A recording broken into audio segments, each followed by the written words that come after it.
Salut tout le monde, bienvenue dans cette nouvelle synthèse. Aujourd'hui, on s'attaque à un incontournable du labo en première année de BTS MCP. On va décortiquer ensemble les outils simples mais absolument cruciaux pour bien décrire une série de mesures en contrôle qualité. Alors, petite question, toute simple pour démarrer. Au labo, est-ce qu'on peut vraiment se contenter d'une seule et unique mesure? Spoiler alerte, absolument pas. C'est très catégorique et c'est d'ailleurs le cœur du problème de tout bon contrôle qualité. Au programme pour être bien au point. D'abord, pourquoi il faut multiplier les mesures. Ensuite, on parlera de la moyenne, puis de l'étendue pour évaluer la dispersion. On fera le lien avec la qualité et les tolérances internes, et on finira par l'essentiel, le petit condensé parfait pour cartonner à l'épreuve E2. Allez, c'est parti avec notre premier point. Pourquoi s'embêter à faire plusieurs mesures? La règle d'or en sciences de laboratoire, c'est de ne jamais, au grand jamais, faire confiance à une mesure isolée. C'est un peu comme juger un film entier sur une seule image, ça n'a aucun sens. On fait toujours une série de mesures et ensuite on vient la résumer mathématiquement. Ce qui nous amène, logiquement, au point numéro 2, notre tout premier outil, la moyenne. La fameuse moyenne, ou X-bar pour les centimes. Le calcul est basique, c'est la somme de toutes les mesures divisée par le nombre total de ces mesures. Ça nous donne une valeur centrale, unique et hyper pratique pour faire une comparaison directe avec le cahier des charges. Prenons un cas hyper concret pour bien visualiser. On est à la paillasse, on réalise un contrôle qualité et on relève ces 4 valeurs de pH. 5,8, 5,9, 5,7 et 5,8.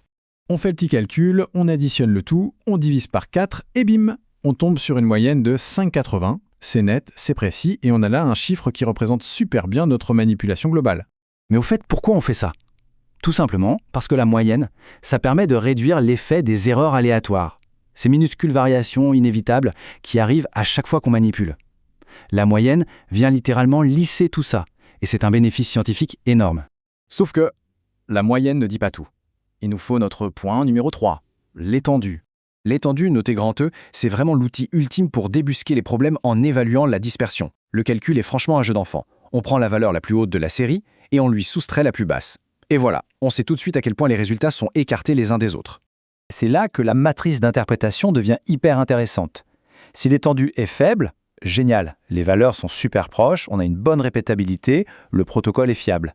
Par contre, si l'étendue est élevée, oula, attention, les mesures sont beaucoup trop dispersées et là, il faut impérativement vérifier ce qui cloche. Le niveau de confiance dépend totalement de cette fameuse étendue. Maintenant, comment on applique ça dans la vraie vie du labo? Passons au point 4, la qualité et la tolérance interne. Pour bien comprendre, il faut se dire que ces deux outils font un véritable travail d'équipe.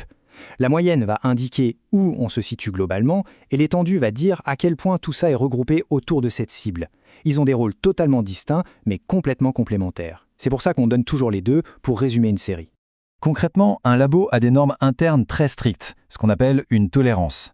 L'étape 1, c'est de comparer l'étendue calculée à cette tolérance. Si c'est inférieur ou égal, parfait, la série est acceptée. Étape 2, si ça dépasse, aïe. La manipulation est à vérifier de toute urgence, voire à refaire en partie. C'est vraiment le processus de décision quotidien des techniciens. On arrive déjà à notre dernier point, et pas des moindres, l'essentiel pour l'épreuve E2.